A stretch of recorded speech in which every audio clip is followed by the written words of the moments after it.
bayan kin fara tafiya mai nisa an raba ni da ke so na ɗanɗana ya zarta ɗanɗano na rike ni Abubakar yau an raba ni da ita.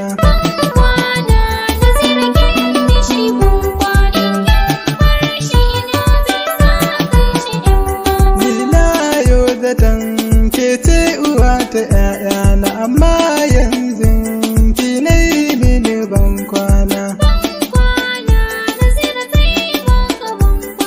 Azira ‘yar fara sannan gata mai kyawun suna, kimar nikin tafiya zanyo da rayuwata.